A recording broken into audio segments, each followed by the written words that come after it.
Yes, a very good morning, dear listener. You are tuned to a Christian voice in your home. This is a Radio Maria morning catechesis with me, Father Gerald.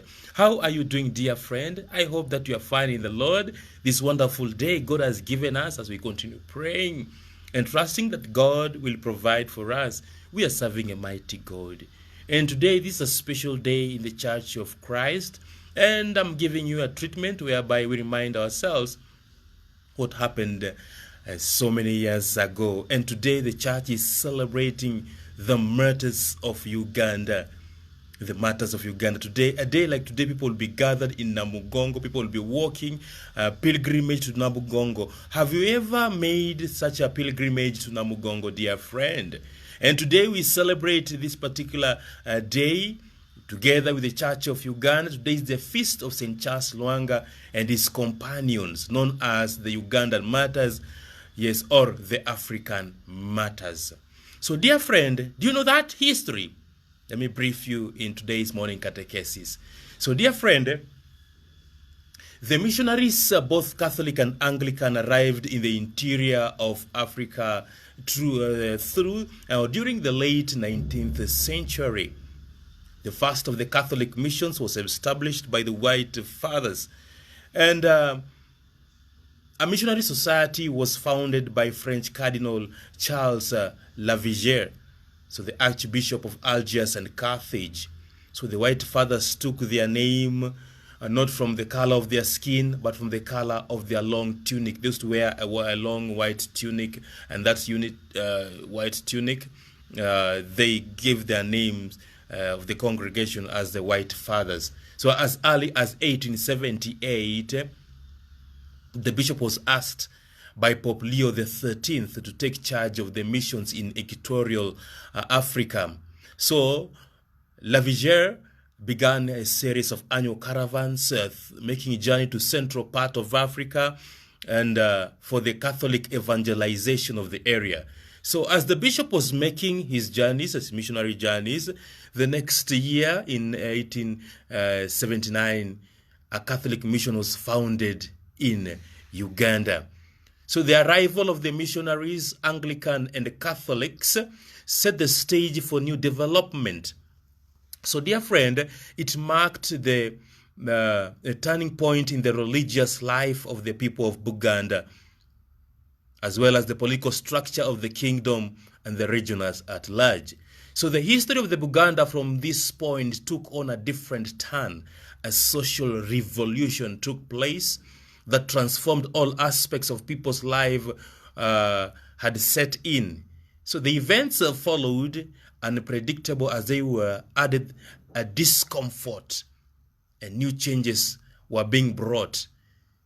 So the untimely death of the king, who was a particular reigning at that particular time, Mutesa I, in 1884, just a few years after the arrival of the missionaries, left the kingdom in the hands of a king whose name was Mwanga II, a youthful leader whose ruling style fell apart and it fell short of the charisma and political astuteness of his late father demonstrated in dealing with the foreigners. So, dear listener, Mutesa had the astuteness and maturity of dealing with conflicts, forces and struggle within his courts. The Arabs, the Muslims, the Catholics, as they were, or even the Protestants, operated within his kingdom.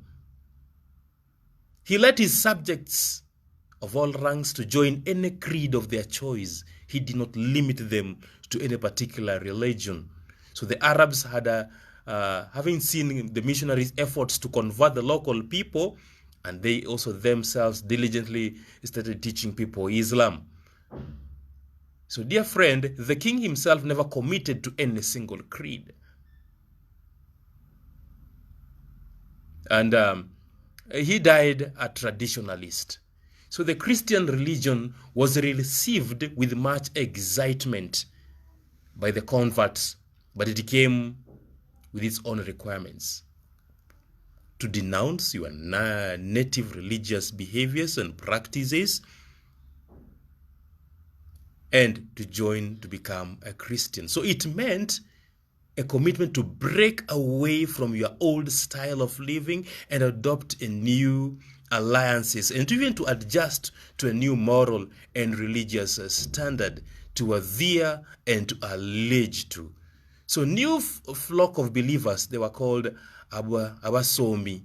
Abasomi, or readers, therefore were seemingly regarded as rebels who had transferred their loyalty to new religious systems and thus abandoning the old tradition. So, dear friend, as I told you, the king who was ruling at that particular time was King Mwanga, a youthful young leader. So he had shown some love to the missionaries as a young prince, but his attitude changed when he became the king. The once lively and enthusiastic prince, in support of the missionaries, turned into an intolerable and vicious persecutor of Christians and foreigners. So he felt, with the good cause, that the powers and authority of his predecessors had enjoyed were dwindling. He had disintegrated the whole system.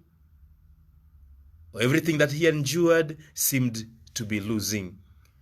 So the converts had diverted their loyalty to some other authority, and their allegiance at all cost could no longer be counted for. He was furious. For Mwanga, the ultimate humility was the insolence he received from the pages when they resisted his homosexual advances.